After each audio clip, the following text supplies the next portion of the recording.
নমস্কাৰ সকলোকে মোৰ চেনেললৈ স্বাগতম জনাইছোঁ। আজি আমি আছামিজ পেডাগজিৰ কেইটামান প্ৰশ্নৰ বিষয়ে আলোচনা কৰিম। ইয়াৰে প্ৰথম প্ৰশ্নটো হৈছে, ষষ্ঠ শ্ৰেণীৰ এগৰাকী শিক্ষকে শিক্ষাৰ্থীসকলে পঢ়িব লগা পাঠ এটাৰ সৈতে সম্পৰ্কযুক্ত পূৰ্বৰ জ্ঞান আৰু অভিজ্ঞতাৰ আধাৰত এটা প্ৰস্তুতি পৰ্ব চলাবলৈ কয়। কিন্তু তেওঁ পাঠটো পঢ়োৱাৰ পূৰ্বে শিক্ষাৰ্থীসকলক গল্পটোৰ সচিত্ৰ বিৱৰণসমূহত চকু দিবলৈ ক'লে। তেওঁ শিক্ষাৰ্থীসকলে কি কৰাটো বিচাৰিছিল? যে অপশ্যনত দিছে সচিত্ৰ বিৱৰণসমূহ প্ৰশংসা কৰে, পঢ়িব লগা পাঠটোৰ বিষয়ে অনুমান কৰে, সচিত্ৰ বিৱৰণসমূহ বুজিব পৰা কৰে, সচিত্ৰ বিৱৰণসমূহৰ পৰা কাহিনীটো মনতে কল্পনা কৰে। যে তেওঁ কি কৰিব বিচাৰিছিলে? পঢ়িব লগা পাঠটোৰ বিষয়ে অনুমান কৰাটো বিচাৰিছিলে। গতিকে অপশ্যন 2টো শুদ্ধ হ'ব। ইয়াৰ পাছৰ প্ৰশ্নলৈ আহিছোঁ, তলৰ কোনটো ধ্ৰুপদী ভাষা নহয়? সংস্কৃত, তেলেগু, হিন্দী, তামিল।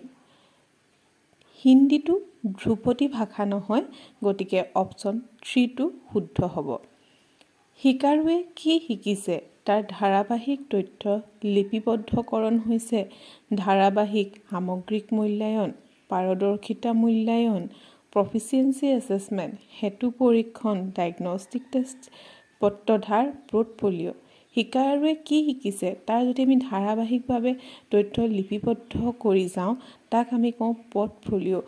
তাত শিশুটোৱে সকলো ভাল বেয়া কোনডোখৰত তাৰ সকলো কাৰ্যৰ বিষয়ে তাত লিখা থাকে। সেয়াক আমি কি বুলি কওঁ? পোৰ্টফলিঅ' বুলি কওঁ। ইয়াৰ পাছৰ প্ৰশ্নলৈ আহিছোঁ, তলৰ কৌশলটোক ব্যাকৰণৰ শিকনৰ ক্ষেত্ৰত কি বুলি জনা যায়?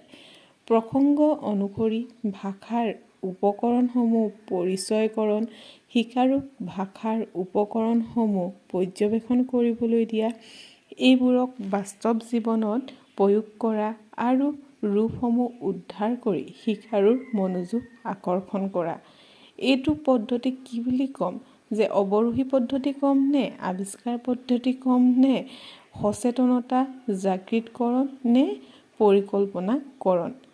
এইটোক আমি ক'ম সচেতনতা জাগৃতকৰণ, অপশ্যন 3। ইয়াৰ পাছৰ প্ৰশ্নলৈ আহিছোঁ, ভাষা শিক্ষণত প্ৰণালীবদ্ধ পাৰদৰ্শিতা চিষ্টেমেটিক কম্পিটেন্স মানে কি? ভাষাৰ যে এটা ব্যাকৰণিক প্ৰণালী আছে সেয়া বুজা আৰু প্ৰয়োগ কৰা, সকলো ভাষাৰে যে সাধাৰণ গঠনাত্মক প্ৰণালী থাকে সেয়া বুজা, সকলো মানুহৰে যে বহু ভাষাৰ এটা ব্যৱস্থা আছে সেয়া বুজা, ভাষা যে এটা প্ৰণালী হিচাপে কাম কৰে সেয়া বুজা আৰু প্ৰয়োগ কৰা। ইয়াৰ কোনটো শুদ্ধ হ'ব? প্ৰণালীবদ্ধ পাৰদৰ্শিতা বুলিলে আমি কি ক'ম? যে ভাষা যে এটা প্ৰণালী হিচাপে কাম কৰে সেয়া বুজা আৰু প্ৰয়োগ কৰা। একেবাৰে শেষৰ প্ৰশ্নলৈ আহিছোঁ, ষষ্ঠ শ্ৰেণীৰ শিক্ষক এগৰাকীয়ে তলৰ কামটো কথন অভ্যাসৰ বাবে কৰিবলৈ দিলে। মৰুভূমি আৰু ইয়াৰ বতৰৰ অৱস্থাৰ বিষয়ে 5টা বাক্য কোৱা। ই যে এটা উত্তম কাৰ্য হয় নে নহয়? তোমাৰ মন্তব্যৰ লগতে কাৰণ সূচাবলৈ তলৰ বিকল্প এটা চিনাক্ত কৰা। অপশ্যন দিছে, এইটো এটা উত্তম কাৰ্য, কাৰণ ইয়াৰ ফলত শিক্ষাৰ্থীয়ে কিবা এটা কোৱাৰ সুযোগ পাব আৰু ইয়াত এইটো হৈছে মৰুভূমি। এইটো উত্তম কাৰ্য নহয়, কাৰণ কিছুমানে মৰুভূমিৰ বিষয়ে নাজানিবও পাৰে। এইটো উত্তম কাৰ্য নহয়, কাৰণ মৰুভূমি অৱস্থাৰ বিষয়ে কোনো ইনপুট নথকা বাবে ই প্ৰাসংগিকতা হেৰুৱাইছে।